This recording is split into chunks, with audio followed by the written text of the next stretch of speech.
My fiancé gave me a soul-swapping ring that let someone steal my body, turning me into a wandering ghost. The person who took my body used my identity to leak my company's most vital secrets to my fiancé. He used those secrets to crush my family's business, driving it into bankruptcy and drowning it in massive debt. Debt collectors hounded my parents until they jumped from a building. My brother's arms and legs were broken, leaving him to beg on the streets for the rest of his life. Meanwhile, the woman in my body lived a long, happy life with my fiancé, surrounded by children and grandchildren. When I opened my eyes again, I was back at the moment he gave me that ring. This time, I turned around and gave it to our backstabbing old butler. This life, I'm going to watch and see how you two stay in love when your beautiful first love becomes a decrepit old man. I numbly watched the old couple on the hospital bed. They held hands tightly, smiling at each other with a look of serene peace. After promising to be husband and wife again in the next life, they closed their eyes for the last time. The crowd of people standing by the bed couldn't hold back their tears, their cries filled with grief. They all looked a little like me, but they weren't my children. Technically, they only shared my body's bloodline. I had become a lost soul at the age of 22, all because my fiancé, Ethan, gave me an engagement ring. But it wasn't an engagement ring. It was a soul-swapping ring. After wearing it for 49 days, my soul would be forced from my body, and the person swapping with me would take my place, becoming the heiress Mandy Sue. I didn't understand why Ethan would do this. Later, I learned he had a first love named Jessica. She was beautiful, but tragically, she was terminally ill with no hope of a cure. Unwilling to let his first love die, Ethan searched everywhere and found this dark, twisted method of soul swapping. And I was the one he chose. I had the looks, the family fortune, and I was already engaged to him, the perfect vessel. Most importantly, my life force was compatible with Jessica's, which would minimize any rejection. To make me wear the ring willingly, Ethan spent $100 million to buy the famous Graf pink diamond and used it to propose to me at my birthday party. I was so moved that I wore it every single day, only taking it off to shower. I found out too late that it wasn't the Graf pink at all, but the soul-swapping ring. After 49 days, I woke up as a disembodied spirit.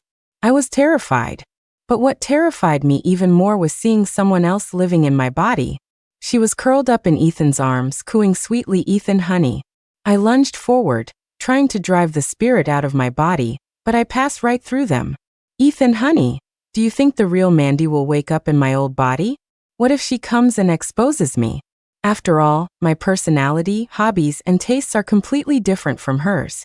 I'm scared her family will get suspicious." Ethan gazed down at the woman in his arms, his eyes filled with a gentle love. "Don't worry, Jessica. I've already had your body cremated. She's not waking up. Besides," he added, "you don't have to worry about the Sue family. I'll handle them." Jessica let out a sigh of relief, wrapping her arms around his neck with a radiant smile. "Oh, Ethan, thank you." Ethan's eyes darkened, his voice growing husky. "If you really want to thank me, you can show me just how grateful you are." With that, he swept her into his arms and carried her into the bedroom, the master suite I had personally decorated for our marriage. Ethan had never cared about the wedding plans, so I did everything myself. From the sheets on the bed to the art on the walls and the pattern of the curtains, I had chosen every detail. The irony was suffocating. Listening to the sounds of their passion coming from the room, I felt nothing but disgust. I tried to get away from Ethan and Jessica, but no matter how far I drifted, I was always pulled back to them. Watching my own body in those shameless positions beneath Ethan, my eyes burned with a rage so intense they could have bled. I thought all he wanted was my body to save Jessica, but I was wrong. He wanted so much more. The Pei family was new money and couldn't compare to the deep-rooted legacy of my Sue family.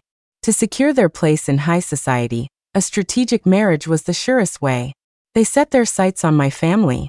While we weren't at the absolute top, our business empire was the most diverse and successful, giving us significant influence. Ethan saw this as his golden opportunity. He arranged for Jessica to have a car accident, allowing her to fake amnesia and a complete personality change. It was the perfect cover to explain the differences between her and the real me. My parents and brother never suspected a thing.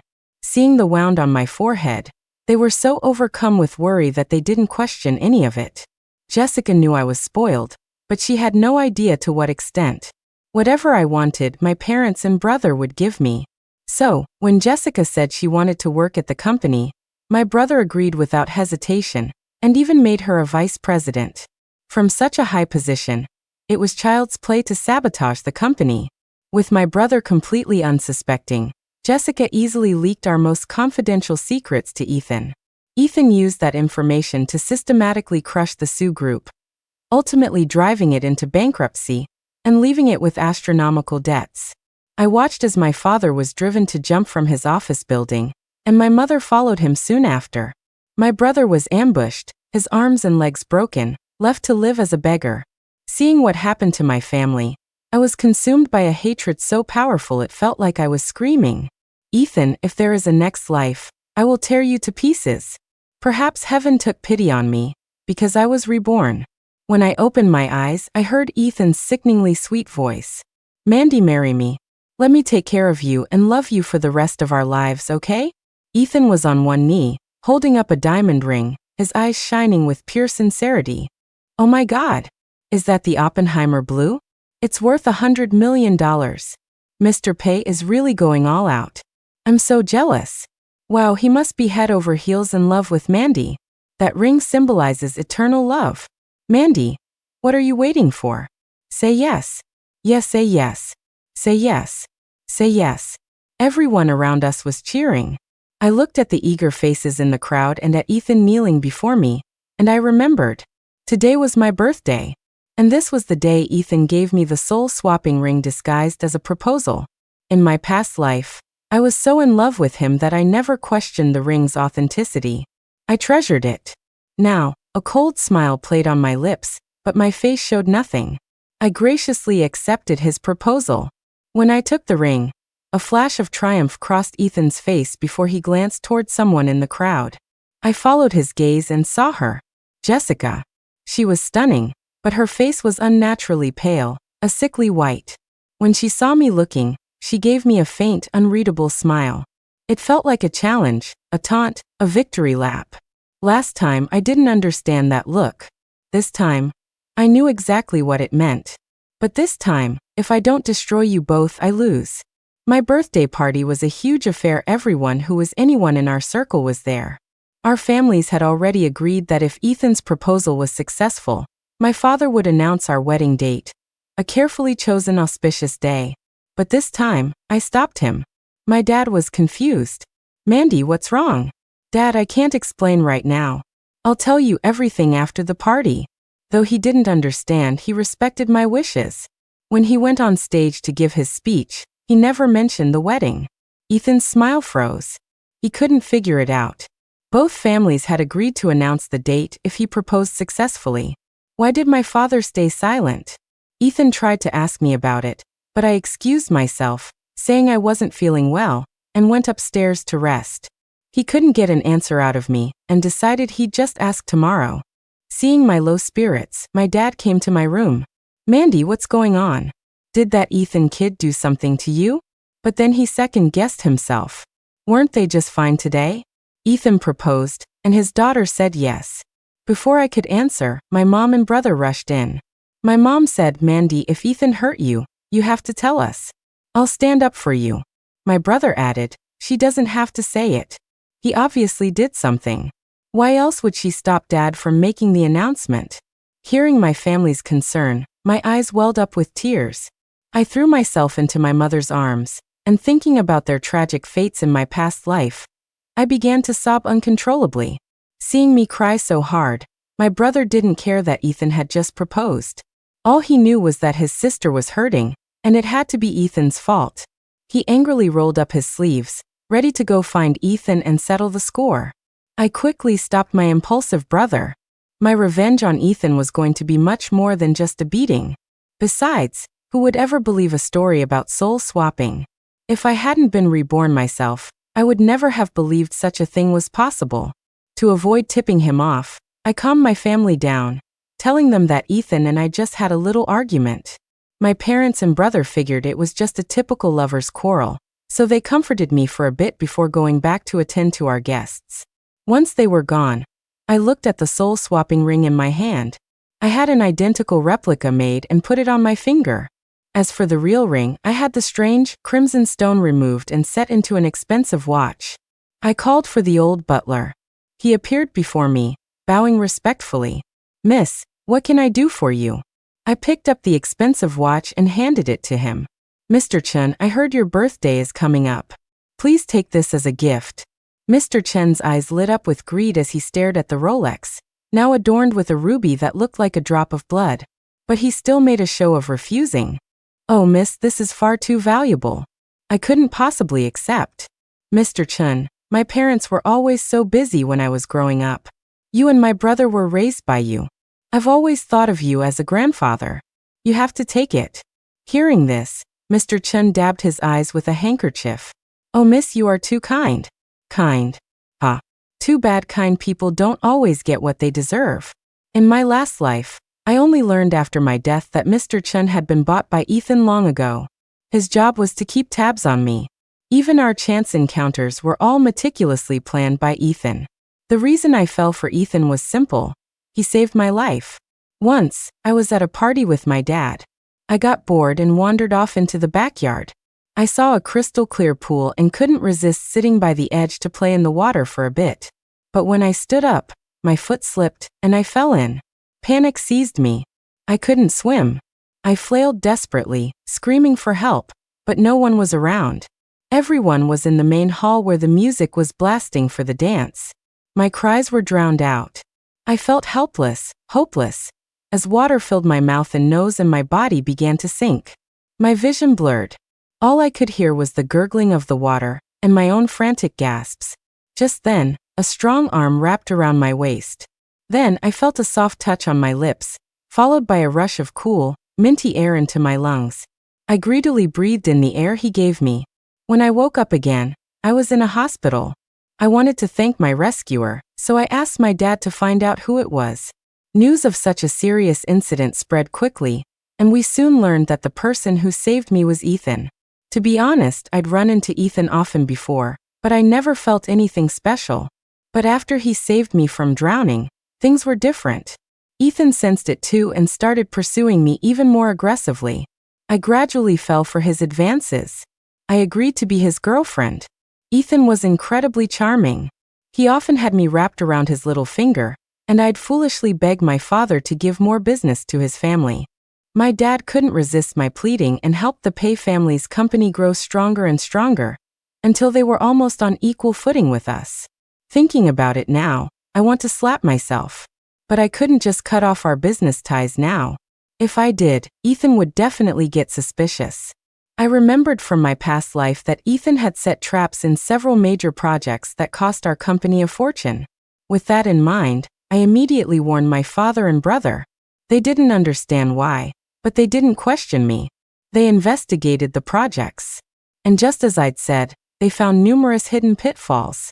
Thanks to my timely warning, we avoided all the traps, averting a major disaster and saving the company a huge amount of money. After that experience, my dad decided to reduce our partnerships with the Pei family. The moment our collaborations decreased, Ethan noticed. He immediately ordered a bouquet of flowers and rushed over to see me. "Mandy, could you ask your uncle why our companies are working together so much less?" I casually pruned some flowers in the garden, playing the part of a clueless rich girl. "I have no idea." "Ethan, why don't we go ask him together?" Ethan froze. How could he do that? My father already disliked him. If he went and confronted him now, he might lose what little business he still had with us. Ethan didn't dare risk it. But then he noticed my ring finger was bare.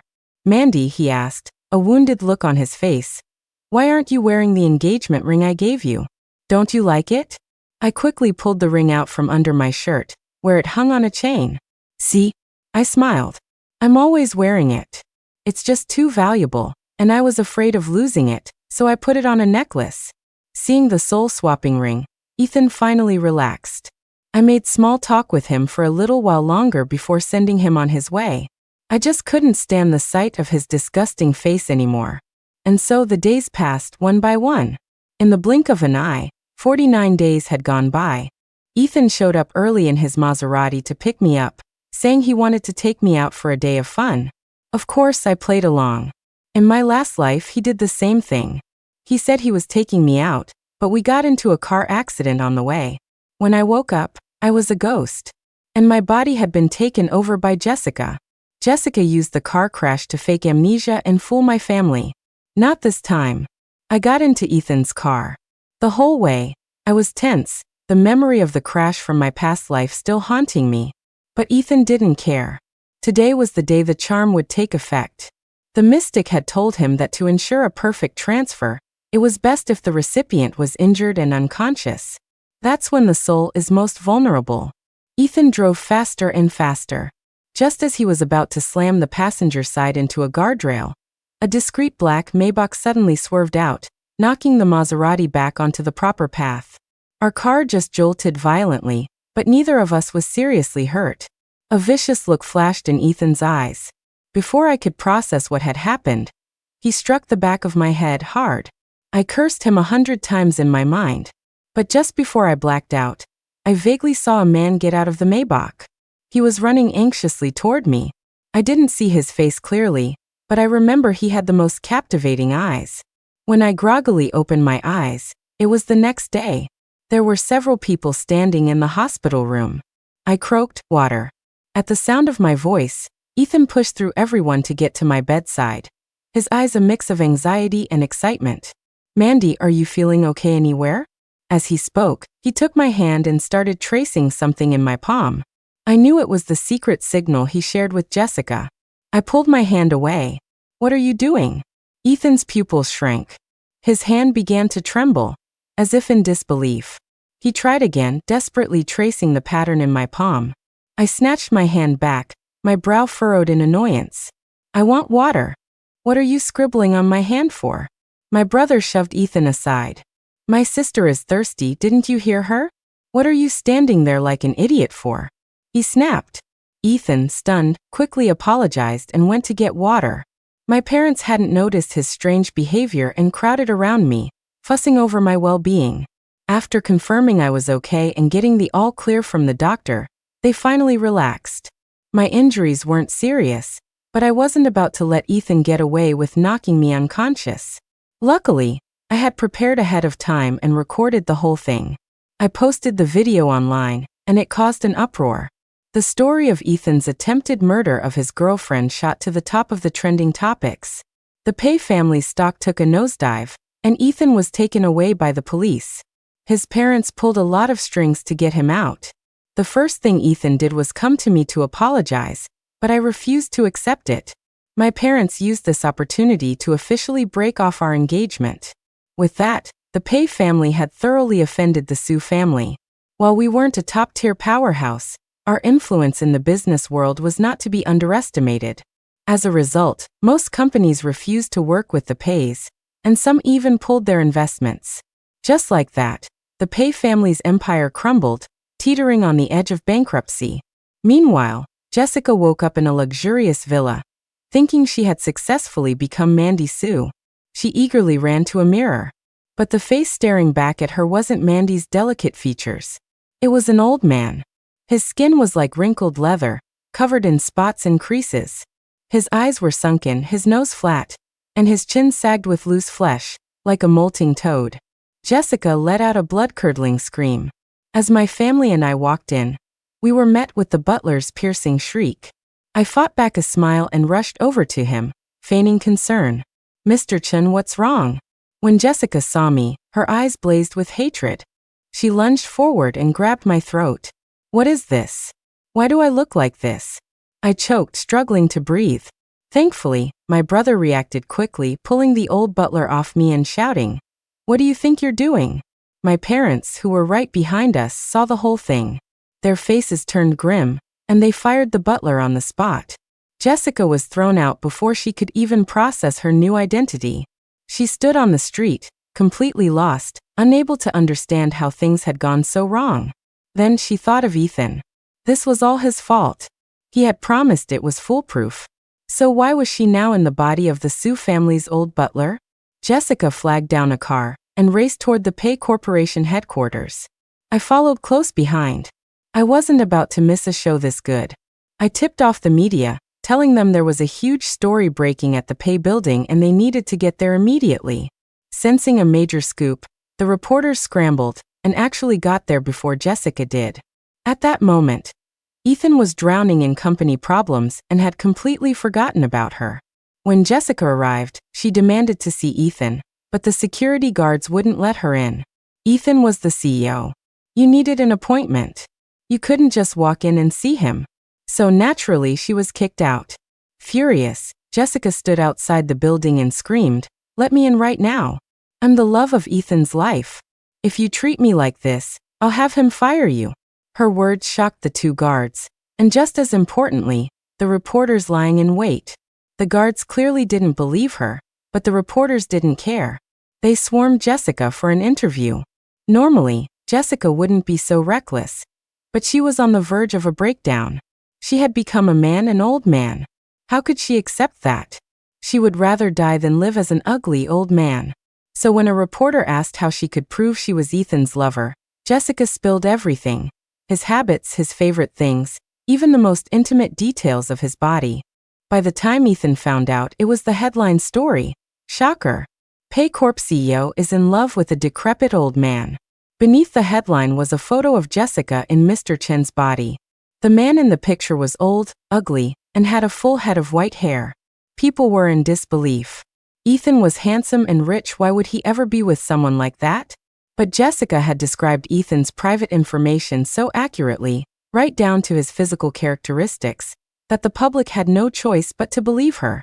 You couldn't know those things unless you'd shared a bed. One user's comment went viral. "Damn, Ethan, you must have been starving." The replies poured in. Starving? More like possessed by a hungry ghost. This CEO's taste is something else. I bow down. Hey Ethan Pay, if I'd known you were into this, I never would have transitioned. Is it too late to change back? To the person above, changing back isn't enough. You'd have to get old too, lol. Ethan's face flushed from pale to crimson as he read the comments. He hurled his phone against the wall, where it shattered with a loud crack. His secretary flinched at the sight of the broken phone, not daring to breathe. Ethan's face was terrifyingly dark. "Get in here and clean this up," he roared.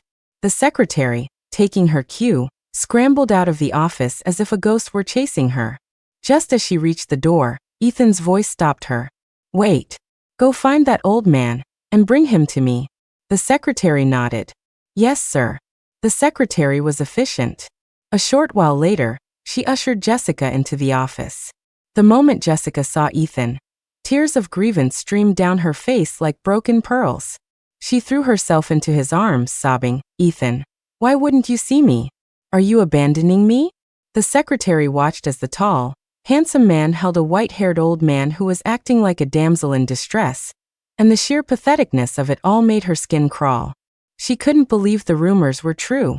The CEO really was with a man old enough to be his grandfather. This world was insane. The stale, old man smell coming off Jessica was repulsive. Ethan shoved him away in disgust. "Who the hell are you? Why are you spreading these lies about me online?" Thrown to the floor, Jessica felt even more wronged. Her voice took on a simpering tone. "I'm not lying. It's me, your little Jessica, Ethan honey. Don't you remember me?" Hearing that voice come out of an old man, the secretary felt a fresh wave of goosebumps, but she held her ground, eager to hear more juicy details. Ethan noticed she hadn't left. "Get out," he snarled. Disappointed but obedient, the secretary left.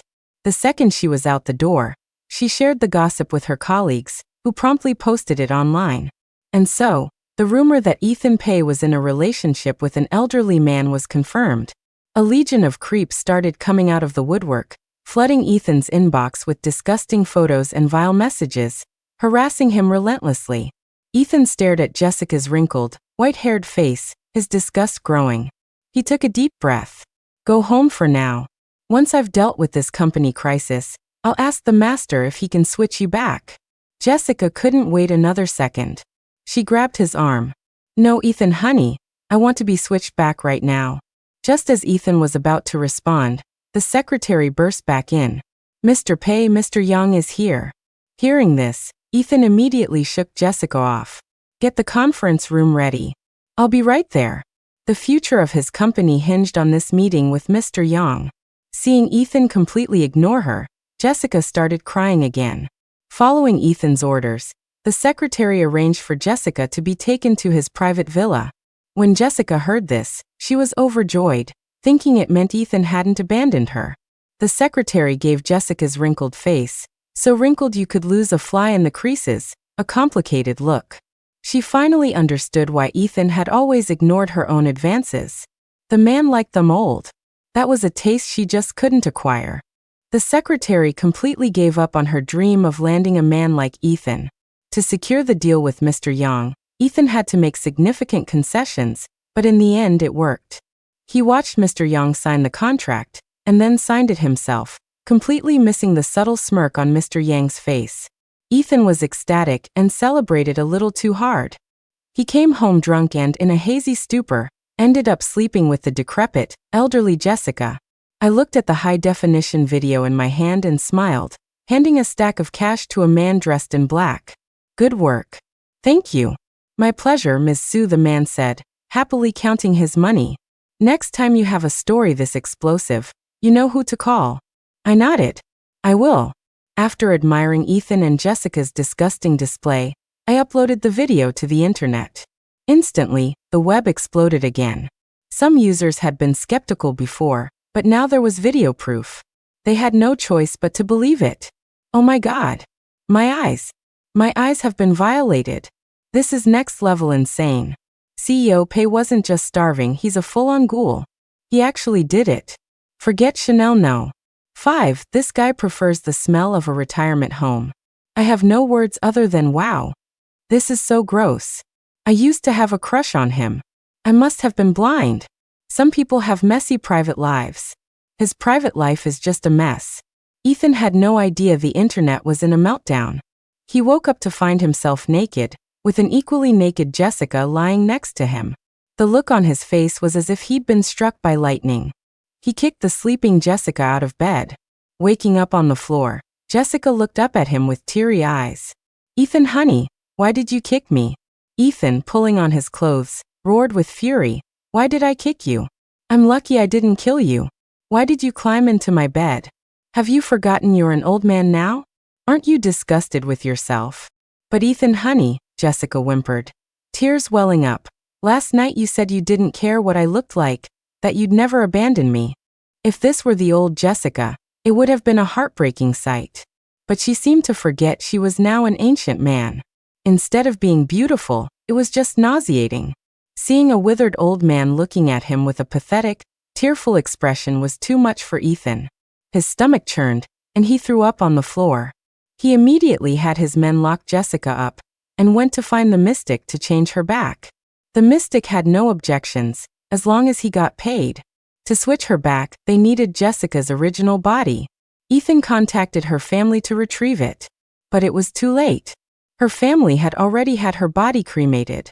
This meant Jessica could never return to her own body. When Jessica learned she was trapped forever, she nearly went insane. Ethan couldn't believe her family had acted so quickly. Isn't there usually a waiting period before cremation? Normally, yes. But I had given Jessica's parents a large sum of money, and they promptly had her body turned to ash. They never liked Jessica anyway. Now that she was dead, they could use the money to buy their son a house. How could they refuse? After this scandal, the stock of Ethan's company plummeted to rock bottom. The project he'd partnered on with Mr. Young turned out to be a disaster, which led to his company going bankrupt and leaving him with a mountain of debt. All of his properties, cars, and land were seized and auctioned off. Jessica was eventually rescued from the basement where she'd been locked up. The first thing she did was sue Ethan for false imprisonment. Ethan was arrested. Then, I reported him for tax evasion. He was sentenced to the maximum term of 15 years in prison. Of course, I wasn't going to let Jessica get away either. I discovered that ever since our old butler had been working for us, things had been disappearing from the house. A thorough search revealed he was the thief. The worst part was that he had stolen my mother's sapphire necklace, a piece worth over $100 million. My father had gone to great lengths to acquire it at auction. It symbolized his love for my mother. When Jessica was accused of theft, she felt more wronged than anyone in history. She hadn't stolen anything. In court, she screamed, "I didn't steal anything. Mr. Chen stole it. What does that have to do with me?" The judge looked at her like she was an idiot. "Aren't you Mr. Chen?" Jessica was speechless for a moment, then started shouting again, "I'm not Mr. Chen, I'm Jessica. I'm a woman, not a man." Our souls were swapped. Everyone in the courtroom thought she had lost her mind. But no matter how much she screamed, the verdict came down. Due to the massive value of the stolen items, Jessica was also sentenced to 15 years in prison. I was very pleased with the outcome. However, since Ethan and Jessica were so in love, I had to make sure they could be together. I spent a little money to have them placed in the same prison cell. There, the once devoted lovers screamed the most vicious, hateful insults at each other. When words weren't enough, they started fighting, not even stopping when the guards came to break them up. With Jessica and Ethan dealt with, the only one left was the so-called master. I hired a detective to look into him, and discovered he was a wanted fugitive with a murder charge. I turned all the evidence over to the police. The police were grateful for the tip, and asked me to come to the station to receive a Good Samaritan award. I figured it would be good publicity for the company, so I went. By the time I left the police station with the plaque, it was already dark. I didn't see the steps clearly, missed one, and lost my balance. Just then, a man moved like lightning, rushing forward and catching me securely in his arms. But due to the momentum, our lips accidentally touched. For a moment, time stood still. My eyes were wide open. The soft feeling on my lips, and the scent of mint instantly reminded me of that day I nearly drowned so many years ago. I pushed him away. He was a man much older than me, but that didn't detract from his handsome features, especially his captivating eyes. "You were the one who saved me?" Marcus nodded, a gentle smile on his face. "Not just last time. I saved you when you were 17 too." Marcus's story. That night, my family was hosting another party, and I was dreading it. I was dreading how my mother would use the opportunity to parade a line of potential dates in front of me. I just wasn't interested. I'd rather be at the office handling work than wasting time having dinner, shopping, and making small talk with women.